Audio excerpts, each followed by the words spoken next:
대체로 사람들은 누구나 변화의 물결을 직감하며 살아가고 있습니다.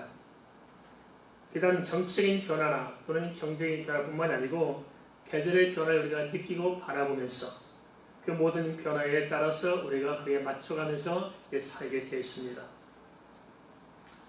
하지만 이렇게 우리가 다른 변화에 잘 민감하면서도 놓치기 쉬운 게 있는데 그게 뭐냐면 바로 영적인 상황들을 깨뜨려보고 그 변화에 대해서 우리가 적응하지 못하는 부분이 없지 않은 것 같습니다. 눈에 보이지 않는 영적인 세계는 어떻게 흘러가고 있고 우리가 그런 마당에 어떻게 처신해야 되는 것인지 어떻게 우리 영혼을 바로 지켜낼 수 있는 것인지 우리가 좀 더 좀 가까이 밀착해서 살펴볼 필요가 있을 것입니다. 깨어있다는 것이 무엇일까요? 바로 이러한 영적인 흐름들을 우리가 정확히 깨뜨려보고 거기에 맞게 하나님 앞에서 믿음으로 살아갈 수 있는 것이 바로 깨어있는 것일 것입니다. 그런 영적인 세태는 무엇으로 분별할 수 있을까요? 그것은 우리가 잘 알고 있다시피 다른 것이 아니라 하나님께서 기록한 계시의 말씀을 가지고 우리 이 세상을 바라봐야 됩니다. 모든 문제가 그렇습니다. 각기 세상을 바라보는 창이 있을 것입니다. 무언가를 통해서 어떤 생각을 가지고 세상을 바라보며 살게 되는데 우리는 어떤 문제든지 세상적인 문제도 우리가 바라보는 창이 뭐냐? 그것은 여호와 하나님의 말씀으로 우리 이 세상을 바라봐야 되는 것이고 특별히 또 영적인 일들을 뭘로 바라보느냐? 기록된 말씀을 가지고 이 세상을 바라보고 영적 흐름을 바라볼 때 우리가 선명하게 분별할 수 있는 능력이 생길 것입니다. 그런데 희한하죠. 갈수록 사람들은 지식은 풍부해지고 있지만은 이 영적 지혜는 갈수록 축소되고 있는 것 같습니다. 대충 이렇게 살아가면서 많은 사람과 대화하며 또 서로 의견을 나누면서 살아갈 수 있을 것입니다만은 저도 하는 놀란 게 많습니다. 왜 사람들에게 생각이 편협할까? 전혀 다른 생각을 못하고 너무너무 자기 생각, 자기가 믿고 싶은 것만 믿고 자기가 좋아하는 것만 찾고 자기 고집만 추구할 뿐이지 사실을 사실대로 바라보지 못하고 있는 것이 참 안타까울 때가 많습니다. 영적인 일도 그런 것 같습니다. 자기 식의 것을 고집할 뿐이지 진짜 성경이 무엇을 말하며 그 하나님의 말씀이 우리가 살고 있는 이 시대에서 어떻게 이 시대를 바라보도록 우리 이끌어가는지 좀 관심을 가져야 되는데 그걸 다 닫아놓고 오로지 모든 것을 내 자신의 고집만 가지고 짧은 소견만 가지고 세상을 이해하고 영적에서 이해하려 하다 보니까 성도들이 오히려 더 강박하기 쉽고 세상에서 실패하기 쉽다는 것입니다. 요한계시록 우리가 읽었던 17장 1절 말씀 역시 마찬가지로 이 시대를 바라보는 하나의 창으로서 우리에게 많은 이익을 줄 것입니다. 계시록 11장 1절 말씀 한번 같이 볼까요? 또 7 대접을 가진 7 천사 중 하나가 와서 내게 말하 이르되 이리로 오라. 많은 무리에 앉은 큰 음녀가 받을 심판을 내게 보이리라. 땅의 임금들도 그와 더불어 행하였고 땅에 사는 자들도 그 음행의 포도주에 취하였다 하고 아이콘이라는 게 있습니다. 우리 컴퓨터 보면 하면 아이콘들 있죠. 아이콘 누르면 그 아이콘에 담기는 모든 내용이 뜨게 되어 있습니다. 마찬가지로 영적인 아이콘도 있습니다. 이 시대의 영적인 흑암의 아이콘이 뭐냐?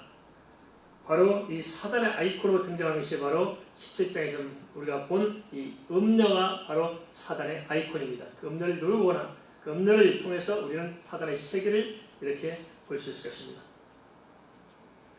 이 음녀는 땅의 임금들 곧 정적인 세력을 비롯해서 세상 사람들과 음행하고 음행의 포도주에 취했다고 이렇게 말해주고 있습니다.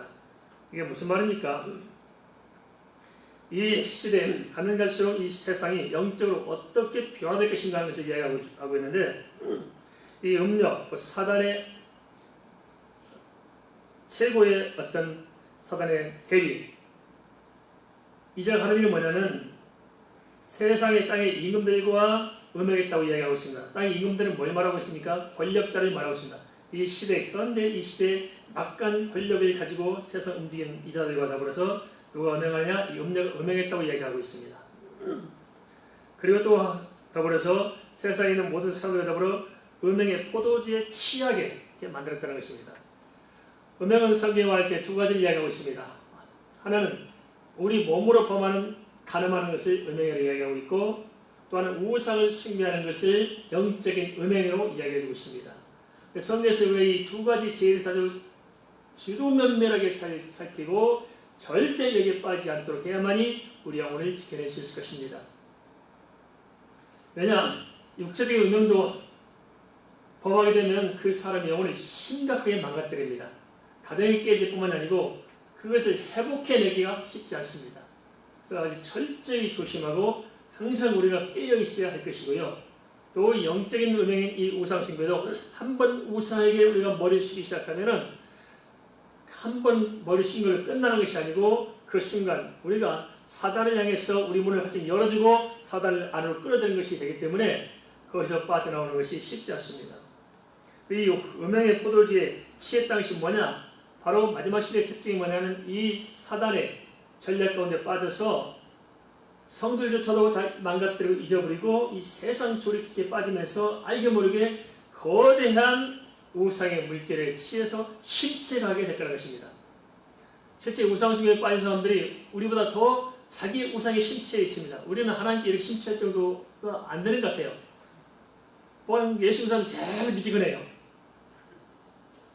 이단들 보세요. 얼마나 열심히 모릅니다. 그냥 뭐 다 그냥 때려치고 정신을 쏟아내고 우상에 빠진 사람도 아주 뭐 열심히 쫓아다닙니다. 근데 우리 예수 믿는 사람들은 오라고 하면 도망가고 밀면 덤벼들고 아주 그냥 참 미지근하지 우리는. 근데 마지막 시대 특징이 뭐냐면 우상에 사람들이 깊게 빠져가지고 정신을 못 차리고 허우적거린다는 것입니다. 이렇게 말하니까 우리는 참 납득이 쉽지 않습니다만 어떤 우상이 그럴까요? 가장 심각한 우상이 뭔지를 우리는 잘 봐야 됩니다. 뭐 이렇게 그냥 부처에 절하고 무슨 돼지머리에 절하는 것만이 우상이 아니고 시대마다 가장 강력한 우상이 있었는데 그게 뭐냐? 황금 우상입니다. 이 시대도 마찬가지일 것입니다. 가면 갈수록 사람들은 뭐에 심취하느냐? 돈의 말에게 심취하게 될 것입니다. 돈이 붙들 거예요. 이게 심각한 문제가 올 것입니다. 가면 갈수록 사람이 돈 없이는 살 수 없는 세상에 오게 됩니다. 보세요. 우리가 어렸을 때는 텃밭에 상추 심고 고추 심고 마늘 심고 또 논에다 이렇게 벼 심어서 그냥 먹고 살았어요. 그리고 겨울에는 좀 쉬고 농학일 때 바쁘더라도 이렇게 바쁘지 않은 삶이 여유가 있었다고요. 그래서 우리가 이렇게 다 텃밭에 있고 하기 때문에 가난했지만은 그 돈에 밀착해서 큰 스트레스는 없었습니다. 요즘은 달라졌어요. 내가 아무것도 안 하고 가만히 있었다고 되는 것이 아니고 가만히 있는데 한 달 내가 지불할 돈이 엄청납니다. 전화비 내야지요. 전기세, 세금, 뭐 각종 공과금. 가만히 있어도 이 살아갈 수 없는 거예요. 뭔가 해야만 됩니다. 그나마 세상이 전체적으로 이렇게 큰 거대한 물줄기가 지금 이게 경제를 중심으로 움직이고 있기 때문에 가만히 있다 보면 그냥 뭐 낙오된 겁니다. 가만히 있어지는 게 아니에요.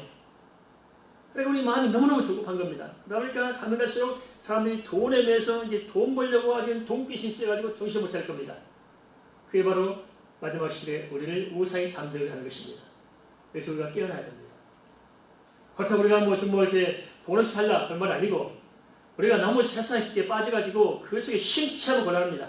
열심히 일해서 돈도 벌고 성공하겠지만은 그것을 인생의 전부로 삼으면 곤란한 것입니다. 우리 영혼을 빼앗길 수 있습니다. 조심해야 됩니다. 그러기 위해서 우리가 어떻게 하느냐? 주께서 우리 하신 말씀이 무엇인가를 생각하고 그 말씀에 우리가 입각해서 말씀에 은혜 받고 말씀을 가지고 지금 이 세상을 분석하면서 내 걸음을 주의 말씀을 따라 살아갈 수 있는 이 명백한 삶의 방향을 잡고 삶을 분별하고 포지션을 정확히 지켜나가야 하는 것. 이것이 우리에게 필요한 줄 믿습니다. 그렇지 않으면 우리는 세상의 음행의 포도주에 취해서 결국은 하나님을 떠나게 될 것입니다. 가면 갈수록 세상은 이 음료로 인해서 세상 풍조에 휘둘리게 될 것입니다. 그래야 하면 어찌할 좋을까요 우리가? 그래서 깨어서 제 말씀을 가지고 잘 분별해 보시길 바랍니다. 그렇다면 이 음료의 실체는 무엇일까요? 성경에서 여러 용어로 설명해 주니까 성도들이 막 헷갈린 거예요. 뭐 언제 이렇게 말했던 저렇게 말했다 그런 거냐? 그것이 아니고 성경에서 다양한 용어를 통해서 이야기해 준 것은 한 사람을 다양하게 보는 것처럼 이 사단의 세력을 다양한 각도에서 이렇게 바라보도록 이렇게 우리 폭을 넓혀주는 의미가 있습니다. 우리가 이게 성경을 깊게 보면은 이게 다 정리가 되는데 깊게 못 보고 성경을 이렇게 좀 자주 대야 되는데 대하지 않으니까 참 생소해가지고 혼란이 일어날 것 같습니다. 그걸 좀 정리해 나가는 게 필요하지 않을까 싶네요. 요한계시록 17장 3절에서 5절 말씀 같이 공독합니다. 요한계시록 17장 3절에서 5절입니다. 곧 성령은 나를 데리고 광야로 가니라. 내가 보니 여자가 붉은빛 짐승을 탔는데 그 짐승의 몸에 하나님을 모독하는 이름들이 가득하고 7머리와 10뿔이 있으며 그 여자는 자줏빛과 붉은빛 옷을 입고 금과 보석과 진주로 꾸미고 손에 금잔을 가졌는데 가증한 물건과 그의 은행에 더러운 것들이 가득하더라. 그의 이마에 이름이 기록되어 있으니 비밀이라 큰 바벨론이라 땅의 음녀들과 가증한 것들을 어미라 하였더라. 이 음녀 이름이 뭐냐? 계시록 17장 5절 보니까 큰 바벨론이라고 말하고 있습니다. 큰 바벨론. 음녀 이름이 뭐라고요? 큰 바벨론. 이게 뭐냐? 우리 하나님의 백성이 살아가는 성이 있고 이 사단의 집단들이 살아가는 성이 있습니다.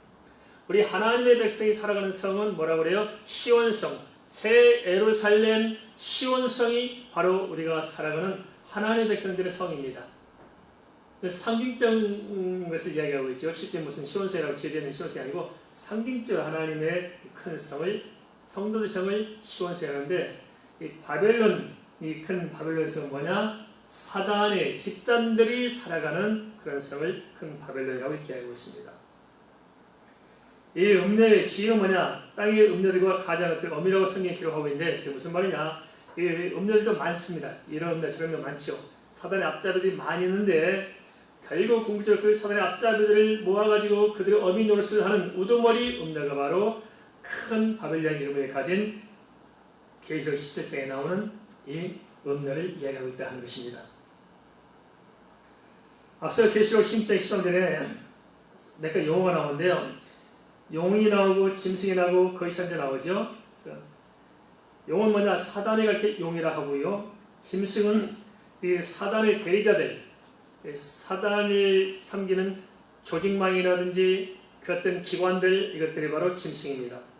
그리고 거의 선자는 그 사단의 메시지를 전하는 자들, 거짓말로 속인 자들, 이단, 사이비, 온갖 종교의 교리들, 다 이게 바로 거짓 선지자들이 전파하는 사단의 소리인 것입니다. 이렇게 말씀드리면 세상 사람들, 종교인들이 굉장히 기독교에서 거부감을 가지게 되고 이렇게 말하면 굉장히 이렇게 뿔이 나가지고 덤벼들 것입니다.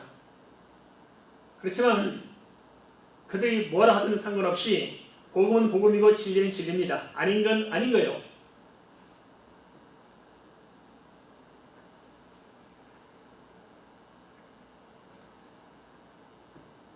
이들 통해서 볼 때 음녀는 사단의 대장인 짐승과 땅의 음녀를 다스리는 우두머리임을 성경은 다시 부각시키고 있습니다.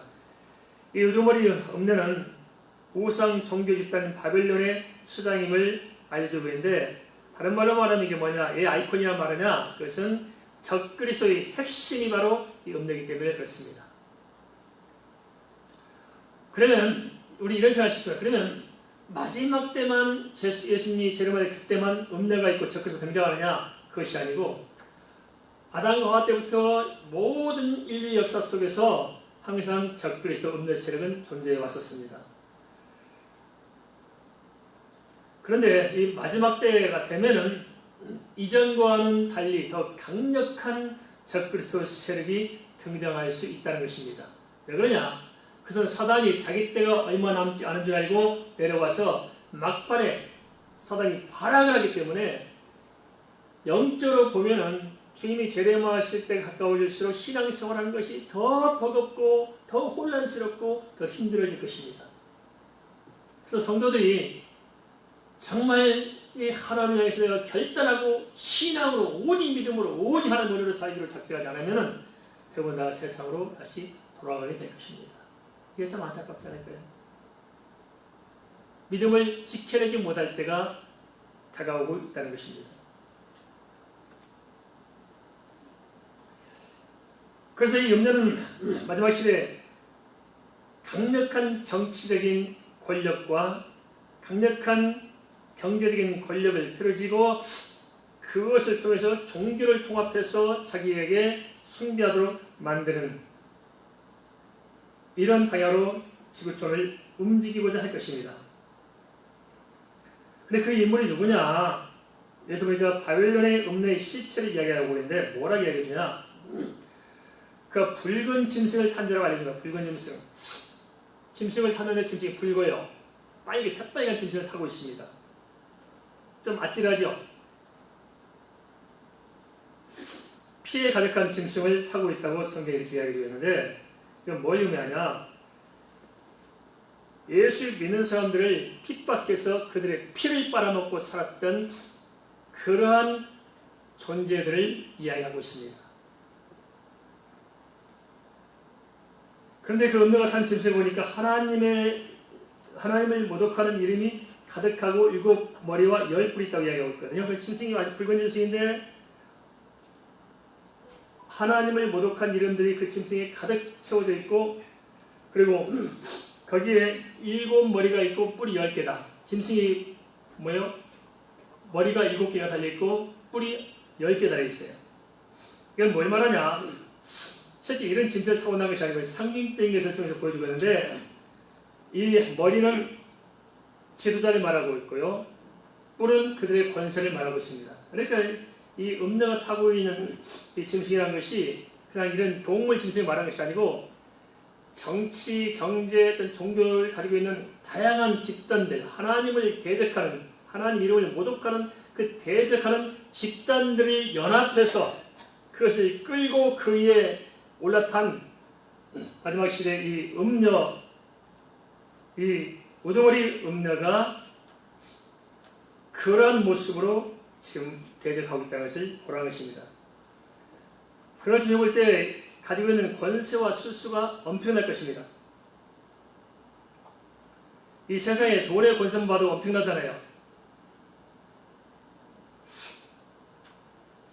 그런데 그 엄청난 권세, 정치적, 경제적, 종교적인 엄청난 권세를 가지고 각 사람에게 접근하고 미혹하거나 핍박하니까 성도들이 감당하기가 어려운 겁니다.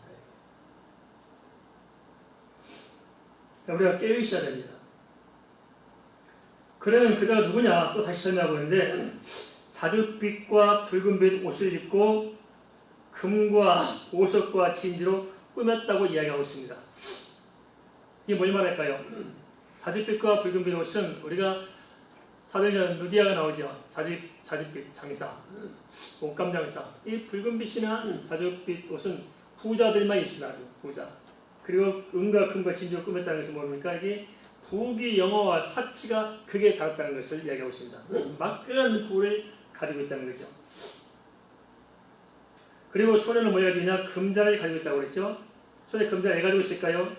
이 자줏빛, 붉은빛과 보석, 진주 이것들은 자기가 꾸미는 데 쓰인 것이고 손에 가지고 있는 금잔은 뭐하냐? 우상 숭배하는 도구로서 뭘 가지고 하냐?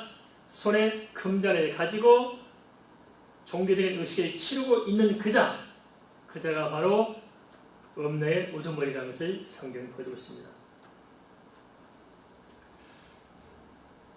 그런데 우리가 이 상징성을 가지고 성경이 우리에게 보여주고 있지만은 또 한편에 가만 보면은 이 시대를 이런 관점에서 보면은 상징성만이 아니고 실제적으로 이런 모습을 가지고 있는 자가 있다는 거예요. 이렇게 말하면 꼭 종교를 비판하는 것 같아서 그건 뭐 종교를 비판하는 것이 아니고 사실 이야기를 그럽니다. 그러면 우리가 잘 아시기 자줏빛과 붉은 옷을 입고 금은 옷을 꾸민 자가 누가 있어요? 딱 있어요, 세상에서. 그죠? 교황이 딱 그러고 삽니다. 딱 살고 있어. 그래서 손에 금잔 가지고 의식을 행하죠. 그래서 연기 담아가지고 흔들어가면서 금잔을 가지고 의식을 행하고 있습니다.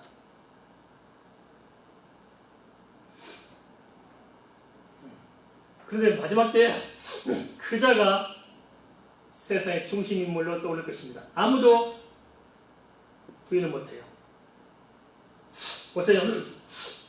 마지막 시대 음료는 세 가지를 가지고 있어야 돼요. 첫째는 경제를 틀을 잡을 수 있어야 돼요. 경제. 두 번째는 정치를 가지고 있어야 됩니다. 세 번째는 종교를 틀을 잡고 있어야 됩니다. 이 세 가지를 강력하게 틀을 잡고 있는 자가 바로 음료거든요. 아무리 미국의 대통령들이 정치적인 힘을 가지고 있을지 모르지만 그러나 그들은 종교적인 힘을 가지고 있지 않아요. 경제적으로 조금 힘이 있지만 한계 있습니다. 근데 이 정치력과 경제력을 틀어지고 그것을 거대한 종교 속에서 융합시켜서 그에 올라와 있는 자는 딱 한 사람이 있어요. 그죠? 그 자를 지켜봐야 됩니다. 모든 세상의 왕들이 그 사람 앞에서 무릎을 꿇잖아요. 왜 그 자에게 무릎을 꿇을까요? 그것은 사단이 부여한 권세가 그에게 있기 때문입니다. 세상의 권세가 그에게 있기 때문에 그렇습니다. 강력한 돈의 권세, 강력한 정치의 권세, 강력한 종교의 권세를 사단이 그에게 주었기 때문에 오른손에 그 밑에 가서 발 밑에 가서 무릎 꿇고 입 맞춰 오는 겁니다. 은행에 저런 것들이 가득하다는 의미가 뭐냐? 바로 우상 숭배의 죄입니다. 그러나 그 정체성, 그 강력한 그자가 가지고 있는 그 바벨론이라는 종교의 정체를 딱 뚜껑 열어보면 뭐가 있습니까?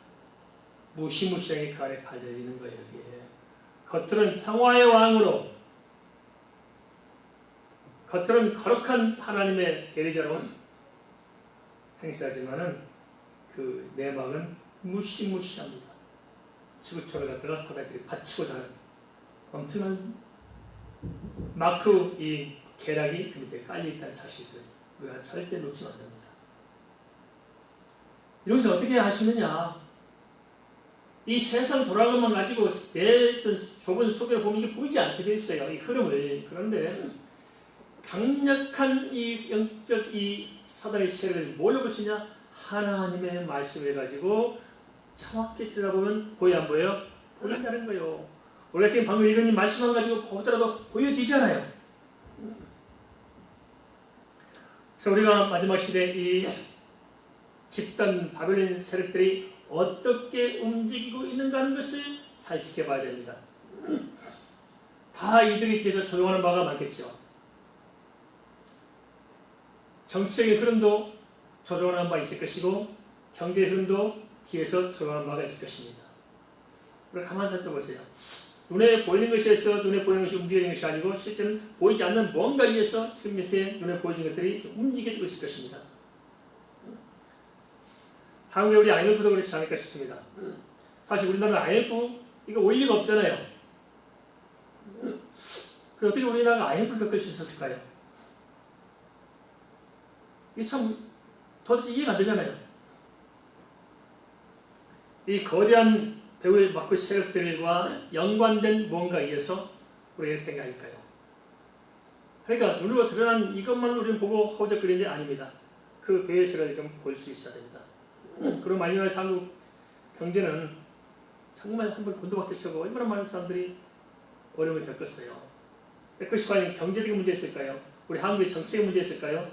그것만이 전부였을까요? 그게 아니라 그 배후에 뭐가 지금 이걸 움직이고 있는가 하는 것을 볼 수 있는 안목이 우리에게 열려져야 한다는 것입니다. 뭘로 보느냐? 하나님의 기록된 말씀을 보고 이 세계가 좀 어디로 흘러서 어떻게 하고 있는가 하는 것을 통찰을 가지고 우리가 정확히 바라보면 되는 것입니다. 저는 요즘 세대가 참 답답하게 합니다. 특별히 참 요즘 왜 그런지 모르겠습니다. 저도 지겨울 정도입니다. 뭐 어떻게 이렇게 알고 뭐 카톡을 이렇게 많이 보는 건지 뭐 민주파 찾고 민주좌파 찾고 막 뭐 날법사하면서 기독교인이 더 바라보는 것 같아요. 제가 개인적으로 좀 안타깝거든요. 그 사람들 바라보는 건 뭡니까? 좀 답답하게 이 사람 역사를 공부한 적도 아닌가 제가 볼 때는 역사에 통찰력도 없고 뭣도 없고 뭐 이렇게 제대로 뭘 알지도 못하면서 아는 척 얼마나 많이 하는지 보면 다 표면적인 거, 흘려다니는 것들 뭐 이런 것들 갖다가 그냥 뭐 뒤집어 씌는 것 갖다가 카톡 갖다 이렇게 뭐 화날 일이 쓰고 제가 그래서 데려가서 제가 공부 좀 하시죠 당신들. 더 무식하다. 무식하지 말고 공부를 하라. 최소한 말하자면 역사를 공부해라. 한국 역사 다시 공부하고 한국 근대사, 현대사 공부 다시 하고 세계 역사도 보고 또 문화사도 공부하고 철학도 다시 공부하고 경제에서 공부해야 된다. 경제는 너무 모르는 당신들. 입만 열면 당신은 뭐할 같은 다 무식하게 짜겼대. 공부해라. 제가 그렇게 대라고 할 때가 많습니다. 공부해라. 무식한 것이 제가이고. 우리는 정치건, 경제건, 사회건, 문화건, 예술이건, 영적 어떤 문제건지 우리는 뭘로 봐야 되냐? 정치를 정치 이데올로기로 보면 안 돼요. 경제를 경제 이데올로기로 보면 안 된다고요. 우리는 뭘로 봐야 되니까? 우리는 하나님의 말씀을 가지고 하나님의 시각에서 전 인류를 어떻게 이끌어가신가는 하나님의 구속사적 관점에서 오늘 이 시대에 주께서 뭐라 말씀하시고 무엇이 하나님께서 원하는가 하는 것을 정확히 가지고 하나님의 시각으로 이 시대를 바라봐야 합니다. 그래야 폭이 넓고 깊이 있게 보는 거예요. 그래야 시비가 없어집니다. 그래 세상에서는 그렇다 치더라도 영적인 일들에 대해서 우리가 깊은 통찰력이 있어야 되는데 이게 안 되면 어떡할까요? 답답하잖아요. 영적인 깊게 바라보는 게 있어야 되는데 바라보지 못해요. 마지막 시대의 특징은 물론 겉으로 보면 부분적인 대립과 분쟁과 이런 것들이 있을 수 있겠습니다만은 그러나 거대한 하나의 물줄기의 방향은 갈수록 세계가 인권이 신장될 수 있고 경제가 발전되고 그리고 전체 평화적인 무드가 이렇게 조성되어 나갈 것입니다. 일반적으로는 다 그렇게 가게 될 겁니다. 세상은 인권과 자유와 평화가 확대되면서 좀 살기 좋아진 것처럼 보일 수 있습니다. 편리해져 가고 있습니다.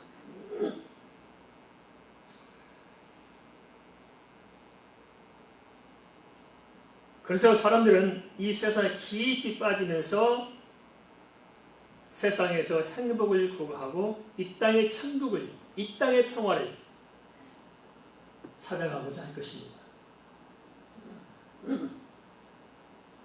한데 영적에서는 반대입니다. 그러는 것은 문제가 뭐냐? 세상에 빠져서 영적으로는 심각한 갈급증을 겪게 될 것입니다. 갈수록 영적으로는 메말라 갈 것이다 하는 것입니다. 그것을 데살로니가전서 5장 3절에 분명히 기록해주고 있습니다. 그들이 평안하다 안전하리 그때에 임신한 여자에게 해산의 고통이 이름과 같이 멸망이 갑자기 그들에게 이르리니 결코 피하지 못하리라. 안전하다 편안하리 그때 해산의 고통을 아시죠? 제가 이렇게 말하기 좀 쑥스럽습니다. 격겁을 좀 해가지고 아무튼 그런 것 같아요. 그런데 애가 나오기 전에 그냥 괜찮다 하다가 갑자기 편안한데 애가 나오려고 할 때 진통을 겪는 것처럼 주님이 언제 오시느냐, 세상 종말이 언제 오느냐, 평안하다, 안전하다, 참 문제 없다 하는데 그때 주님이 오신다고 하십니다. 한국의 역사만 봐도 그렇습니다. 우리가 5,000년 잡고 계속 하더라도 역사학자 어떤 부분에서는 무슨 이렇게 환단 고교를 좋아하시는 데 있잖아요. 환웅시대, 당군시대 그 이전까지 우리나라 역사를 중국보다 앞섰다고 주장하시면 되겠지만 어쨌든 간에 좀 5,000년 잡고 하더라도 5,000년 역사 중에서 가장 평안하고 우리 대한민국 역사상에서 가장 살기 좋은 때가 언제 있을까요? 5,000년 역사 중 언제가 가장 살기 좋았을까요? 그 한 시대에 딱 택해서 살려면 언제가 좋았을까요? 물론 세계사 쪽에서는 로마 시대를 로마에서 사는 것이 가장 좋았다고 좋을 거라고 평가한 분들이 있더라고요. 로마 시대 세계 전 역사를 통해서는 로마가 왕성할 때 로마 시에서 살 때가 가장 지구촌에서 가장 살기 좋았을 것이다. 근데 우리 한국만 놓고 생각할 때는 지금이 제일 살기 좋은 때입니다. 공감하시죠? 그러니까 지금 전쟁이 없어요. 물론 북한에서 이렇게 좀 위협하고 있지만은 서울 시민들은 아무 걱정이 없다는 거예요. 그냥 원자탄 해도 핵부터 쏟아 걱정 없다는 거예요. 왜냐니까 쏘면 쭉 서울은 뚫고 날아서 남쪽에 떨어지니까 서울은 괜찮대요. 아무튼 지금처럼 평안한 때가 없어요. 경제를 보더라도 보세요. 우리가 잘 살아요. 세종대왕이 잘 살았겠어요. 세종대왕이 스마트폰 쓰셨을까요? 세종대왕이 무슨 참을고 다녔어요. 아니 세종대왕이 가만히 앉아가지고 얼마나 힘들었겠어요. 메고 가야 되니까 마차 끌거나 우리는 탁 세우처럼 앉아가지고 음악 들으면서 탁 하잖아요. 전쟁도 없지 또 기근도 없어요. 우리 한국이 좀 경제로 안정돼가지고 세계 10위지. 문화적으로 세계에 정말 이렇게 한국이 대단합니다. 지금 근세 보통 한 10년 전과도 또 달라졌어요. 우리가 참 강남스타일 나왔죠. 강남스타일. 강남스타일이 나왔을 때 제가 그때 미국 학교를 미국 학생 데려갔었는데 온통 난리 청소년들이 신호들 건너잖아요. 그런데 뭐 하냐면 탁 해가지고 오빠는 강남에서 이렇게 줄줄줄줄 이러고 다니고 신호등마다 대기하면 다 애들이 이렇게 하면서 그걸 건너는 거예요. 그래서 저를 물었길래 제가 한국에서 왔다니까 애들이 좋아가지고 난리부터 나요. 강남에서 같이 하자고. 근데 저보다 더 잘하는 저는 강남에서 그다음 뭔지 모르겠는데 걔들이 더 잘하는 한국말로. 지금 더 난리예요. 지금 전 세계가 대한민국의 치유사래요. 그래서 미국에도 이제 한국학을 강의합니다. 한국을 모르고는 안 된다. 그래서 한국에 특별히 K-팝을 모르면 문화의 아이콘을 잃어버린다. K-팝을 알아야 전 세계가 흘러가고 이제 문화에 있던 것을 이겨낼 시대에서 지금 다른 대학에서 K-팝을 가르쳐요. 대학에서도 한국을 배워야 된다. 그리고 전 세계 한국이 못 들어서 안 될랍니다. 한국이 너무나 대단해요. 그런데요, 사실상 이런 때가 위험하다는 거예요. 뭐가 위험하냐? 영적으로는 우리가 타락하기 쉽고 세상에 도취하기 쉽고 음란의 포도주에 취해서 주님 오실 것을 우리가 놓쳐버리기 쉬울 수 있다 하는 것을 성경이 이야기해주고 있다는 것입니다.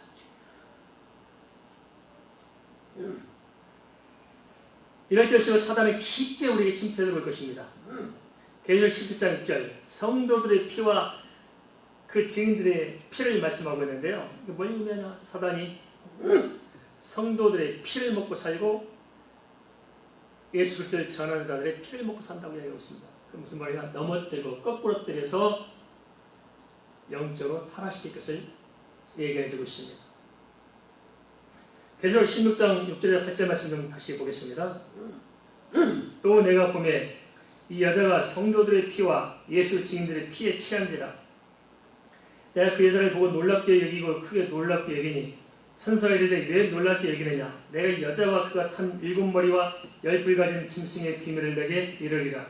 내가 본 짐승은 전에 있었다가 지금 없으나 장차 무적행으로부터 올라와 멸망으로 들어갈 자니 땅에 사는 자들로서 창세 이후로 그 이름이 생명체에 기록되지 못한 자들이 이전에 있었다가 지금 없으나 장차 나올 짐승을 보고 놀랍게 여기리라.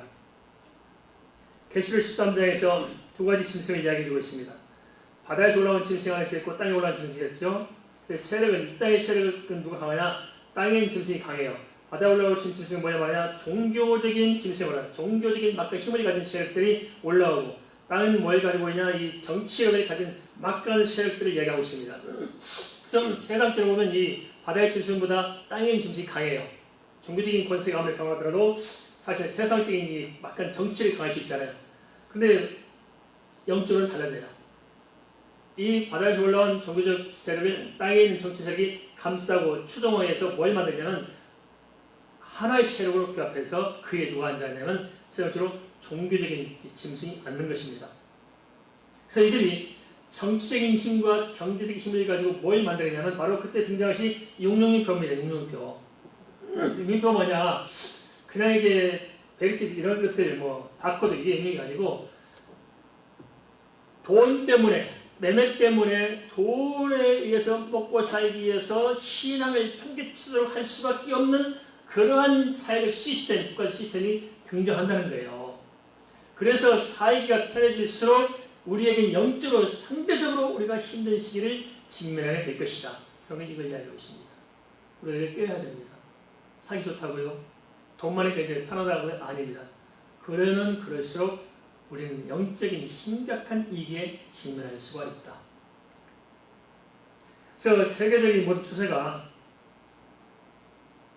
인간의 어떤 인권 향상과 경제적 성장과 어떤 군사적 안정감을 위해서 이렇게 가는 것처럼 보일지 모르지만은 사실은 영적으로 바라보면 이것이 사단이 온 지토 사람들을 사단을 숭배하는 방향으로 돈에 취해 살게 만들고 하나님이 떠나 살게 만든 방향으로 급속하게 몰고 갈 수 있다는 사실들을 알라는 것입니다. 그래서 우리가 잘 깨어 있어야 됩니다. 그럼 음녀가 타는 짐승은 뭘까? 이게 잘 살펴볼 필요가 있습니다. 뭐라 하냐면 음녀가 타고 있는 짐승이 있잖아요. 이 짐승은 뭐예요? 강력한 세력이죠.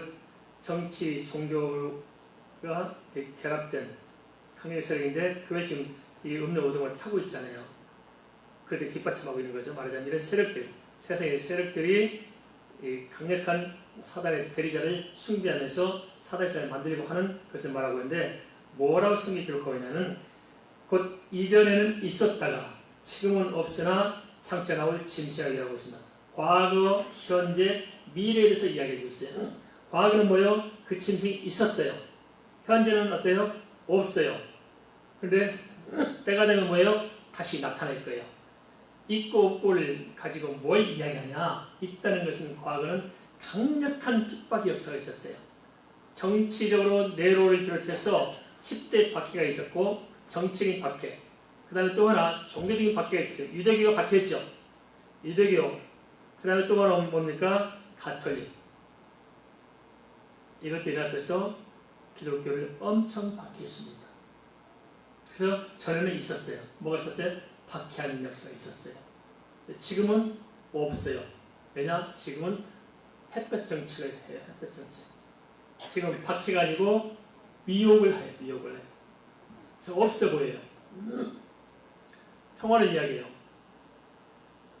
예전에도 가톨릭의 기독교에 대한 정책도 지금과는 달랐어요. 예전은 기독교를 완전히 핍박해서, 우리 잘 아시다시피 십자군 전쟁을 해서 성지 탈환을 목적으로 간다고 했지만 사실 그 여전에도 누굴 죽였냐면 크리스찬들을 다 죽였어요. 어마어마한 사람 죽인 거죠. 동시에 마녀 상황이 뭐냐? 카톨릭에 반대하는 마녀를 몰아서 다 죽여버려요. 불에 태워 죽여요. 성경 번역한다고 죽이고, 예수 말씀 복음을 쫓아간다고 죽이고, 카톨릭 안 들어온다고 죽이고, 엄청난 박해가 있었습니다. 지금은 달라졌어요. 지금 형제여 우리 하나다 돌아오라고 그러거든요. 지금 더 무서워요. 이렇게 해서 만든 게 뭐냐면 종교 통합, WCC. 이제 심각합니다. 평화. 실제 지금 전 세계 시대 정신이 뭐냐면 이런 방향으로 가고 있습니다. 종교적 입장에서 그렇습니다. 봐라, 다를 게 뭐가 있냐? 불교와 기독교가 다를 게 뭐 있냐? 불교는 자비, 기독교는 사랑. 사랑이나 자비가 똑같은 거 아니냐? 같지 않느냐? 이슬람이나 카톨릭 다를 게 뭐가 있느냐? 다 같다. 그래서 종교 간의 대화를 통해서 종교 간의 하나가 될 때 지구는 평화로울 수 있다. 대전 종교 전쟁이 없고 화평할 수 있다. 그러니까 종교가 하나로 가야 된다. 여기에 반대해서 누가 있어요? 시대정신인데 못해. 그래, 누가 들고 나오는 게 반대하냐면 기독교인데 들고 나오거든. 우리는 아닌데. 그러니까 근본주의 기독교가 이 지구상에 없어질 암적 존재라고 얘기하는 거예요. 그래서 세상이 우리를 미워하는 게 같죠. 왜 니들만 그렇게 그냥 어글짝을 넣어가지고 지구의 전체 평화를 깨느냐. 니들이 그렇게 예수만 믿어야 구원받는다고 하지 않으면 종교전쟁 할 필요가 없다. 이슬람이나 기독교나 뭐 불교나 가톨릭이나 뭐나 다 합쳐가지고 다 한 종교를 만들고 같이 오메가며 이웃사통이 잘 지내고 같이 하면 지구가 얼마나 평화로운데 니들이 거기다 찬물 있게 앉아가지고 당대 구원 없다고 니만 구원받다니까 이 기독교가 미운 털이 바뀔 수밖에 없는 상황이 온 거예요.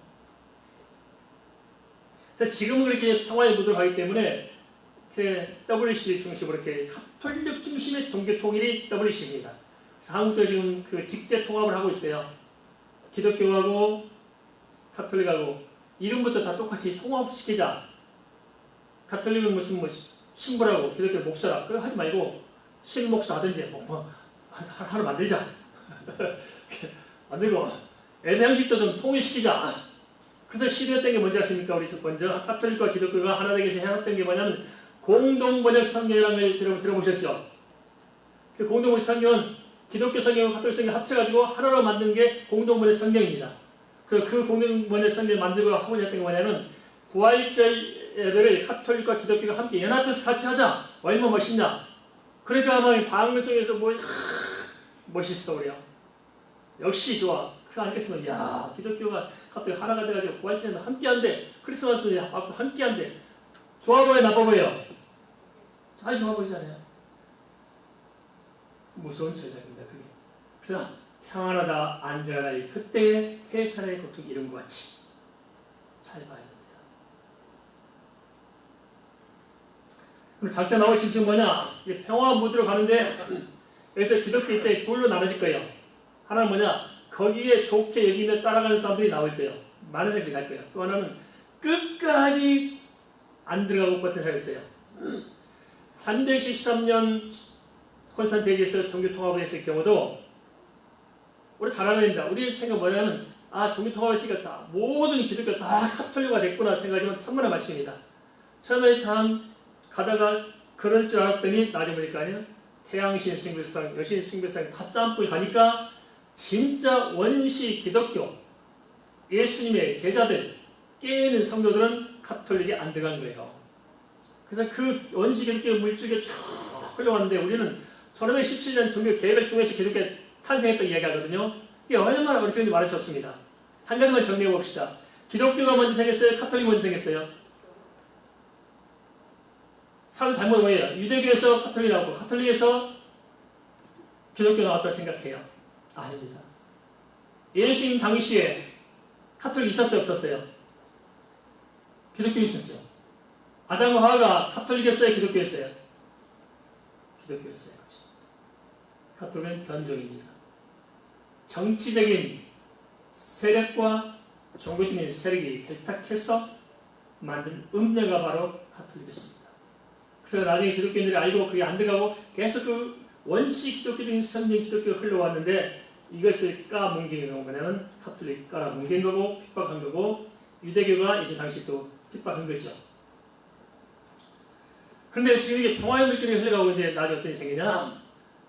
이제 기독교는 시대 정신이나 세상에서 명분을 잃게 돼요. 세상은 다 이렇게 종교 통합으로 가는데 기독교가 이렇게 하고 있으니까 우리가 명분이 없잖아요. 누가 예수밖에 구원했다는 사실을 인정하겠어요, 세상에서. 절대 인정 안 합니다. 그래서 다가오는 것이 필연적으로 핍박이 오든지 미혹이 오든지 오게 될 겁니다.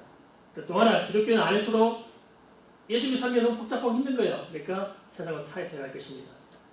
예수냐, 돈이냐, 충돌하게 될 것입니다. 그래서 우리가 마지막 때 그래서 장차 다시 나올 짐승이라고 성경은 이야기해주고 있는데 우리가 이런 것들을 성경을 통해서 이 시대를 이겨내지 못하면 세상이 좋잖아요. 다 빠져가게 된다는 것입니다. 그래서 성경은 우리에게 뭘 요구하냐면 좁은 문으로 들어가라고 이야기하고 있습니다. 동의하십니까? 좁은 문으로 가야 돼요. 구원은 좁은 문입니다. 넓지 않습니다.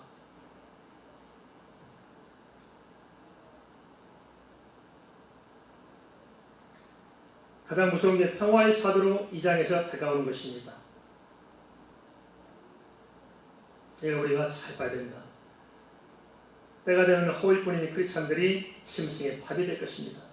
주께서는 그런 음녀와 짐승과 그런 배도자들을 반드시 심판할 것임을 성경에 명시하고 있습니다.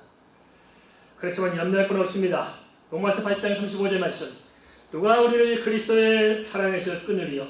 환난이나 공고나 박해나 기근이나 적신이나 위험이나 칼이라. 우리의 신의 사람은 반드시 승리하게 되어 있습니다. 하나님은 우리를 심판하러 오시는 것이 아니고 우리를 구원하러 오십니다. 믿습니까? 우리를 구원하고 우리를 괴롭혔던 그 모든 악한 사단의 시험을 심판하는 것이지 민자를 심판하지 않습니다. 우리는 따로 보호할 것입니다. 알곡은 창고에 들이고 가라지만 따로 모아서 불태울 것입니다. 사전에 우리는 다 하나님께서 구별해 주십니다. 믿습니까? 성도들에게 필요한 것은 뭐냐? 영적인 흐름을 잘 분별하고 영적인 지혜가 있어야 한다는 것입니다. 분별을 잘못하면 자칫 세상 조리에 말려들면서 거짓 기적과 거짓 복음에 속아서 비참한 처우를 맞이할 것입니다. 그러기에 계시록 11장 9절 11절은 분별의 지혜를 갖고 이렇게 말씀하십니다. 지혜에 있는 뜻이 여기 있으니 그의 7머리는 여자가 앉은 7산이요 또 7왕이라 다섯은 망하였고 하나는 있고 다른 하나는 아직 이르지 아니하였나니 이르는 반드시 잠시 동안 머무르리라. 제가 있었다가 지금 없어진 짐승은 8째 왕이 7 중에 속한 자라. 그가 멸망으로 들어가리라. 한편에서 7머리나 7산이나 7왕으로 이렇게 이야기를 하니까 혼란이 생겨요. 7왕이 뭐고 7산이 뭐고 7머리가 뭐냐. 한편에서는 로마 시대의 로마의 정치적인 변화를 이야기하고 있고 로마에 등장한 왕들을 좀 이렇게 이야기하고 있다고 이렇게 해석하는 경향도 있긴 합니다. 그렇지만 그것은 아닙니다. 그건 무리한 해석일 수 있다. 왜냐 성경에서 말씀하고자 하는 것은 로마로 한 나라만 이야기하고 있는 것이 아니고 보편적인 모든 지구촌의 사람들에게 지금 이야기하는데 그것이 설령 로마를 빗대서 할지라도 그 상황을 이야기하는 것이 아니고 영적인 일들을 우리에게 설명해 주는데 뭘로 설명해 주냐? 잘 이해가 안 되니까 이 땅의 사건들을 가지고 영적인 일을 설명해 주고 있다 하는 것입니다. 이해되십니까? 그게 비유와 상징입니다. 뭔가를 이야기 같은데 사실 그것이 아니고 그 비유를 통해서 우리 아래의 진리를 좀 깨닫도록 이렇게 만들고 있다는 것입니다. 그렇다면 계시록 17장 9절 11절에서 말씀하자면 무엇일까요? 간단합니다. 다른 것이 아니고 첫째는 이 역사적인 흐름과 더불어서 영적인 흐름도 굉장히 이렇게 다변화되고 복잡해질 것임을 이야기해주고 있습니다. 그래서 우리가 잘 살펴야 된다는 것입니다. 두 번째는 그렇지만 그리스도의 적그리스도의 세력은 때가 되면 심판이요 멸망밖에 없다는 것을 보여주고 있습니다. 그럼 우리 어찌해야 될까요? 걱정할 거 없습니다. 우리 내 믿음을 지켜나가면 됩니다. 내 믿음을 지키지 어찌해야 될까요? 세상의 흐름을 하는 말씀을 살펴보면서 나아가 그 배우의 영적인 흐름이 어떻게 전개되고 있는가를 잘 지켜보면서 내 믿음을 지켜나가면 됩니다. 가장 큰 도전이 뭐냐면 돈입니다. 돈 문제. 돈을 내 인생의 중심으로 삼고 살면은 반드시 무너질 때가 옵니다. 힘들어져요. 반드시 무너지게 돼 있어요. 돈이 중심이 아니고 중심은 예수 그리스도가 있어야 합니다. 동의하십니까? 우리는 모든 중심이 예수 그리스도. 그리고 주님을 중심으로 살아가면 주님께서 은혜 가운데 우리를 붙들어줄 줄 믿습니다. 때로 힘들잖아요. 예수 믿고 살아도. 목사님 나는 뭡니까 도대체 예수 믿고 살았는데도 예수 하면 우리 저 사촌도 저렇게 잘 사는데 맨날 예수 믿고 산다면 이렇게 가난뱅이고 이렇게 힘듭니까? 아니에요. 그건 다 뭘로 바라봐요? 돈을 가지고 지금 평가하고 있는 거예요. 아니요. 주 예수를 가지고 바라봐야 됩니다. 우리는 하늘의 신령한 은혜가 있고 우리는 하나님 나라에 우리의 살 영원한 처소가 있습니다. 믿습니까? 장사가 내 어려운 이유는 뭘까요? 그걸 통해서 내 영혼을 다듬고 내게 믿음을 키워나가고 그렇게 합니다. 낙심하지 마시 바랍니다. 절망하지 마시 바랍니다. 자, 가만히 생각해보면 우리 교회에서 제일 고난이 많은 자가 누구냐 생각했더니 제가 제일 많더라고요. 감당할 수 없는 게 너무 많아. 그래서 하루 살아가는 것도 저는 잠자는 시간을 아껴야만 제가 할 일을 다 해야 됩니다. 쉬는 틈이 없습니다. 새벽에 딱 일어나면 잠깐 준비하고 교회에서 예배하고 가자마자 또 글 쓰고 뭐하고 글 쓰고 결하고 하고 뭐하고 하여튼 쉴 틈이 없습니다. 기도하고 준비하고. 그런데 참 제가 곁가에 이 사법가에 보면은 가면 내버려도 힘든데 어려운 일이 너무너무 많습니다. 경제적인 문제는 뭐 저도 다 알고 삽니다. 어떻게 이걸 풀어야 되는데 저걸 풀어야 되는데 도대체 이게 어떻게 할까? 대책 아무도 없습니다. 그러나 몸은 또 이렇게 저는 아직 있는 병이 다 있어요. 제가 생각해보거든요. 머리는 수갈물이 빠져가고 있지, 두통이 생겨가지고 끈도 생겨서 아프지, 눈은 안 보여가지고 자료해가지고 또 이제 수술했지, 코는 알러지 때문에 찍찍거리고 있지, 폐관절도 안 좋게 캑캑거리고 있지, 이장은 아프다고 했지, 간이 나빠졌지, 뭐가 있지, 뭐가 같은데 다리는 또 무릎 아팠지, 아주 이게 싹 있어. 주여 어떻게 살아보려고 하십니까? 근데 내 은혜가 내게 족하다. 할렐루야. 그런 걸 통해서 기도하게 되고 또 주님을 바라보게 하고 겸손하게 살아갈 수 있도록 하는 이것이 이 시대에 이길 수 있도록 하는 하나님의 은혜구나. 낙심치 마십시다. 절망하지 마십시다. 두려워하지 마십시다. 믿는 자는 주께서 끝까지 책임질 줄 믿습니다.